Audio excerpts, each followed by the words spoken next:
السلام علیکم ناظرین، جیسے کہ آپ لوگ جانتے ہیں مولانا طاہر جمیل کے چھوٹے صاحبزادے عاصم جمیل کی ڈیتھ ہو چکی ہے اور اس کے نماز جنازہ میں مولانا طاہر جمیل نے روتے ہوئے بیان دیا اور اپنے بیٹے کی چند باتیں بتائیں جنہیں سن کر سب رونے لگے، سب کی آنکھوں میں سے پھٹ پھٹ کر آنسو بہنے لگے۔ وہ باتیں کیا ہیں اس ویڈیو میں ملاحظہ فرمائیں۔ یہ میرا بیٹا سب سے قابل اور لائق بیٹا، تینوں بیٹوں سب سے لائق بیٹا، سب سے نیک بیٹا تھا، اور اس نے غریبوں کے ساتھ کیا سلوک کرنا ہے اس نے ہمیں سکھایا۔ غریبوں کے اس نے دل خرید لیے تھے، ان کے ساتھ بیٹھ کے کھانا کھاتا تھا، ان کو اپنی قیمتی گاڑی میں بٹھاتا تھا۔ جو لوگ اپنی گاڑی کے قریب کسی کو نہ گزرنے دیں، وہ ان کو انہی گندے کپڑوں کے ساتھ، یہاں ایک پاگل رہتا ہے، وہ میلے کچیلے گندے کپڑے پیشاب بیچ میں کیا ہوا اس کو اٹھا کے اور اپنی گاڑی میں بٹھاتا تھا۔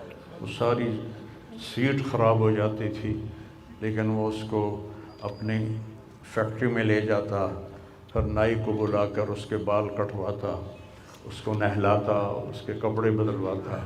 اس پورے گاؤں میں وہ پاگل صرف ایک شکل کو جانتا ہے اور ایک نام کو جانتا ہے۔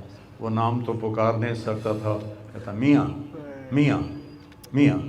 یہ صرف ایک اس عاصم جمیل کو وہ جانتا ہے، جو آج ہم سے رخصت ہو گیا، اور یہاں ہم بے بس ہیں اور اللہ کی تقدیر پر ہم راضی ہیں۔ اس بچے نے وہ کام کیا علاقے میں جس کو میں اپنی تعریف نہ ہو جائے، یہ اللہ کی امانت تھی، اللہ نے اس کو اپنے پاس بلایا۔ لیکن بہت کم والدین کو ایسی اولاد ملتی ہے، بہت کم والدین کو ایسی اولاد ملتی ہے، اور اسی جوانی میں اللہ نے بلا لیا۔ میں راضی ہوں، میرا سارا خاندان بھی راضی ہے، لیکن یہ رونا تو میرے بس میں نہیں۔ اور یہ میرا بچہ یہ اللہ کی محبت میں ایسے تڑپتا تھا جیسے کسی کو کوئی زخم ہو جائے اور وہ تڑپتا ہے۔ اور ہم اللہ کو جانتے ہیں، مانتے ہیں، ہمارے احساس میں اللہ کا تعلق شامل نہیں، ہم عقلی طور پر مانتے ہیں۔ میری 52 سال زندگی اللہ کے راستے میں نیک لوگ، اولیاء کرام، علماء کرام کے ساتھ گزری۔ میں باپ ہونے کی وجہ سے نہیں کہہ رہا، میں آپ کو یقین سے کہہ رہا ہوں، جیسی تڑپ اس بچے میں اللہ کی محبت کی تھی میں نے کبھی نہیں دیکھی۔ یہ 2 گھنٹے مجھ سے بات کرتا تھا اور میں ایسے بیٹھ کے سنتا رہتا تھا۔ بولنے والا کب سنتا ہے کسی کی بات، لیکن یہ ان پڑھ، بالکل ڈسلیکسیا کا مریض تھا، حروف کی پہچان نہیں تھی اسے، تو اس لیے نہ یہ پڑھا، نہ دین کا کچھ پڑھا، نہ دنیا کا کچھ پڑھا، لیکن اللہ نے اس کو عقل، فہم اور اپنی محبت ایسی دی تھی کہ ہمیں محسوس ہوتا تھا کہ اس کے اندر اس محبت کی آگ ہے۔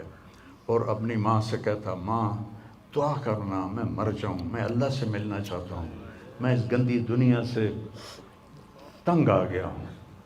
30 سال کی عمر میں اس نے یہ کہنا شروع، میں جانا چاہتا ہوں، اگر اللہ مجھے کہے کہ تمہیں رہنا ہے یا جانا ہے، 1 سیکنڈ میں کہوں گا مجھے تیرے پاس آنا ہے، مجھے تیری ملاقات کا شوق ہے۔ اور مجھ سے پوچھتا، بابا آگے اللہ ملے گا مجھے؟ میں نے اس سے بڑی باتیں کرنی ہیں، مجھ سے ملے گا؟